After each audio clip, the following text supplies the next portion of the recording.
My dad died when I was 15, killed in action during his third deployment to Afghanistan, leaving behind a stack of handwritten journals full of stories, advice, and love letters for me to read as I got older. One night he was on a video call, grinning and promising to teach me to shoot when he came home, and the next morning 2 Army officers were at our door, and my whole world fell apart. Mom seemed devastated at first. She'd sit on the floor of his office for hours, flipping through his journals, not saying a word. But 10 months after his funeral, she brought home Brian, a former Army recruiter who called my dad's journals depressing and a bad influence.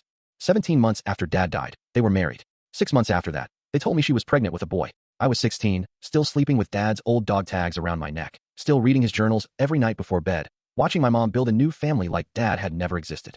That's when I started acting out. I skipped school to volunteer at the VA, refused to come to family dinners, snapped at Brian every time he tried to call himself my new dad. The worst day was when I came home from school and found Brian in the garage, throwing Dad's journals into a trash bag for the dump.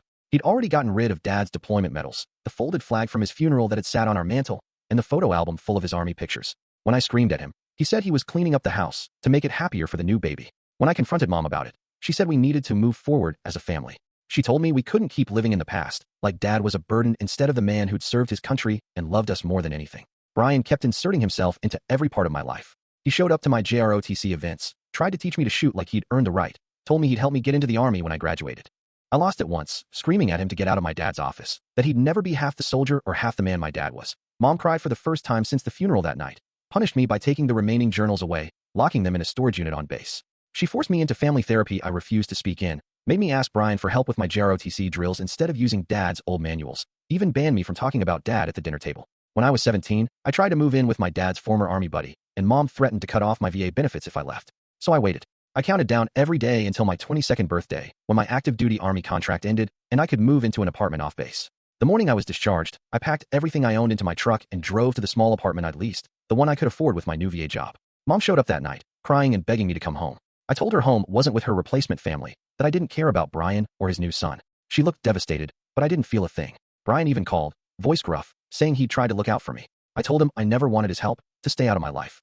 Mom kept calling from different numbers when I blocked her, saying she just wanted me to accept their family. Then one day, she and Brian showed up at my welcome home party, in front of all my Army friends and fellow veterans, asking me to come to Sunday dinner. I told them no and turned to walk away. Mom followed me to my car, saying I was running away again, that I should be happy she'd found happiness after Dad died. That's when I said it. I looked her dead in the eye and told her to give it another 2 years, and she'd probably move on from me too, just like she moved on from Dad. Her face went completely white. Now Dad's parents, my grandparents, keep calling me selfish. They say I'm punishing Mom for not grieving forever. I told them if she really loved Dad, she wouldn't have let someone throw away his most prized possessions and erase every trace of him in less than 2 years. They say I never grew up past being 15. Maybe they're right, because I still miss my dad every single day.